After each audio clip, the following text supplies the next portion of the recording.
For 50 years, America thought it knew Jimmy Stewart.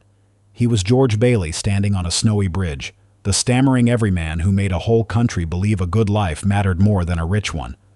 But the man behind that face flew combat missions he refused to talk about for the rest of his life, and in his final years quietly stopped wanting to live in a world his wife had left. What his family came to understand about those last years tells you who he really was.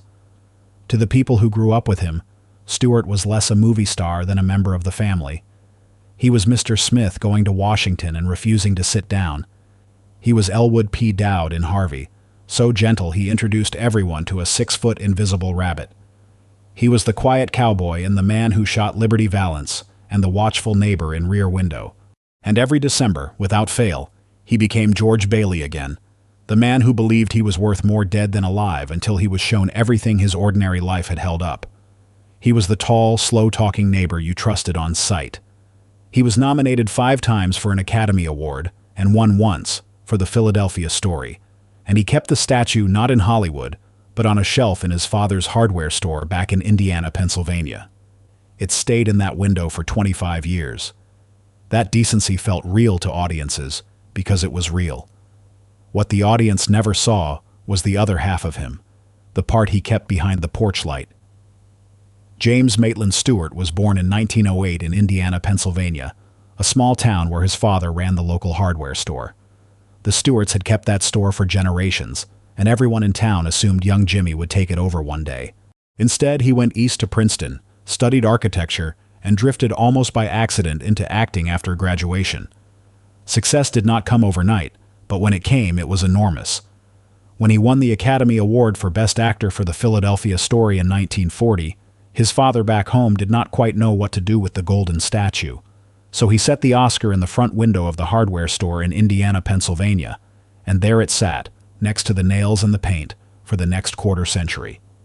Then the war came, and this is the chapter of his life the public almost never got to see.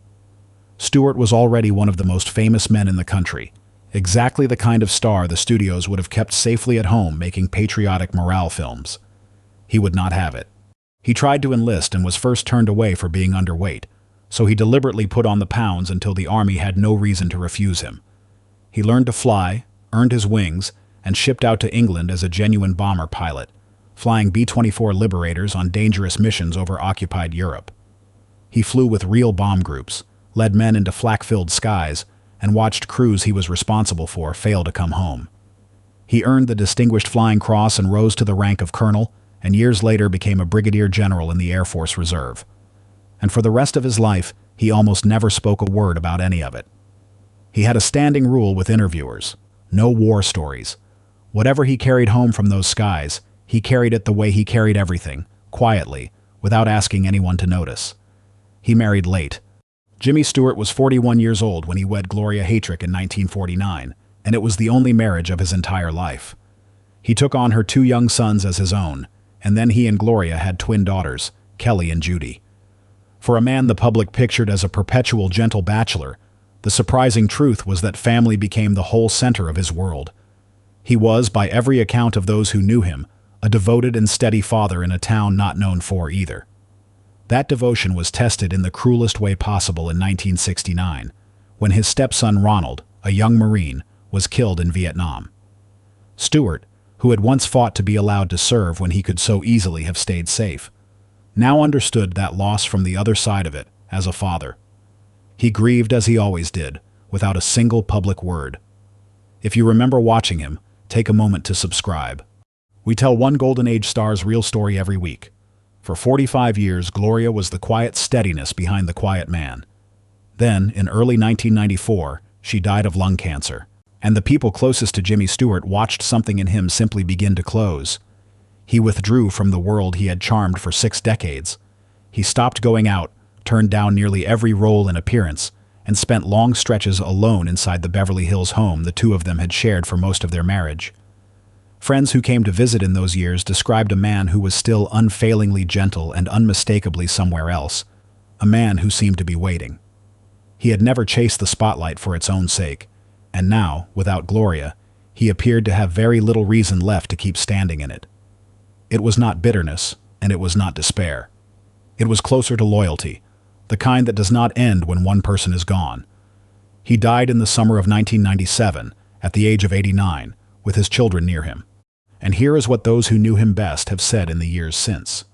The version of him the country mourned that week, the flags and the tributes and the endless clips of George Bailey running down that snowy street, captured the beloved actor but quietly missed the man.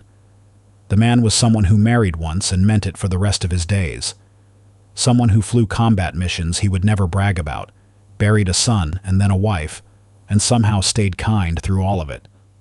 His daughter Kelly grew up to become a scientist who studied wild gorillas half a world away, about as far from Hollywood as a person can get, and over the years she has spoken of a father who was far more private, far more disciplined, and far tougher than the tender everyman the screen had made him. His final years were not really a decline.